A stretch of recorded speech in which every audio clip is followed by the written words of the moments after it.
Now, if you're working towards handstand push-ups, your goal is probably a freestanding version, getting your head to touch the floor or your collarbone to touch a box, or go deep in parallel, on parallel bars and back up again.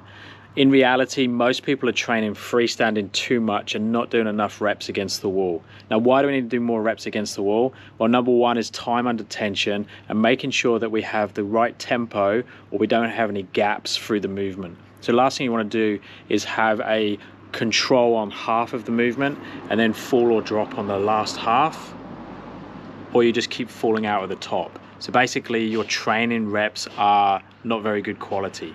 Now, when I program handstand push-ups, I normally program a combination of freestanding repetitions and reps against the wall.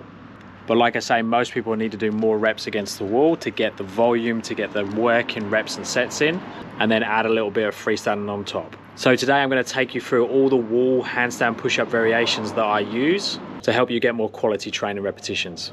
Now, you will notice all of these drills are chest to wall. I very rarely do any back to wall work. So first of all, we need to understand the pathway of the movement. So let's look at it from an eccentric point of view to start with. So you start in that straight handstand. So everything's nicely stacked. We have one segment from the shoulder to the feet, and that's really important. We want to try and keep that throughout the movements.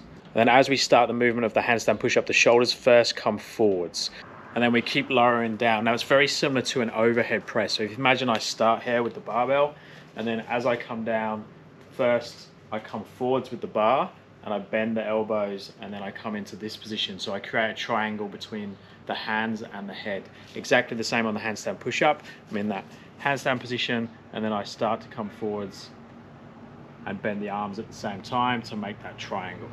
So getting the correct distance from the wall is really, really important with the hands, especially if your hands are on something, because it's hard to adjust, obviously, when you're up into the handstand, because you want to come down to that shoulder stand position with your toes very, very light on the wall.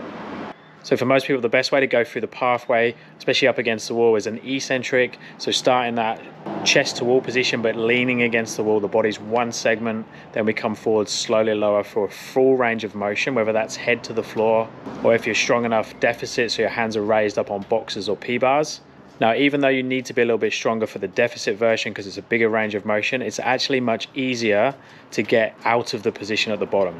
But either way, we want to show control at the top, control throughout the range of motion, and then control at the bottom. And I would hold the bottom and the top for a few seconds and aim to get roughly 10-second time under tension for the full movement, and then you'll do about 3 to 4 repetitions per set. Okay, then we can look at partial range. Now, partial range for most people will mean starting at the top, coming down a little bit through that eccentric, and then pushing back up through the concentric, and over time increasing that range of motion. Now, you can come down to a target, which makes it very measurable, and again is good for repetitions because you can set it up and slowly progress deeper and deeper. So it's very measurable.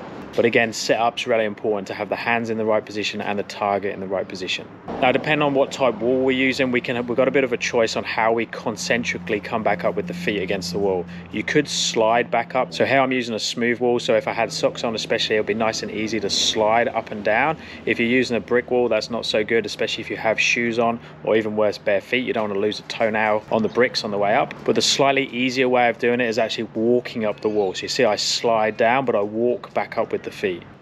And then once we've got partial range that gets all the way down to the target that we're going to, whether that's head to floor, or if you're doing a deficit, collarbone to the box, or just go full range of motion basically until your upper arm touches your lat or your torso on the deficit. And I would definitely try and get to the point where you can just hover your toes just off the wall in that shoulder stand position, and that gets you closer and closer towards that freestanding. And then once you've got that, you can just go for your full repetition. So just going all the way down, touching the target and coming back up again. Now with this one, because you've got the full range of motion now and we can rep out sets, whatever you're aiming for, like doing a 5x5 or something would be really good in terms of a strength component.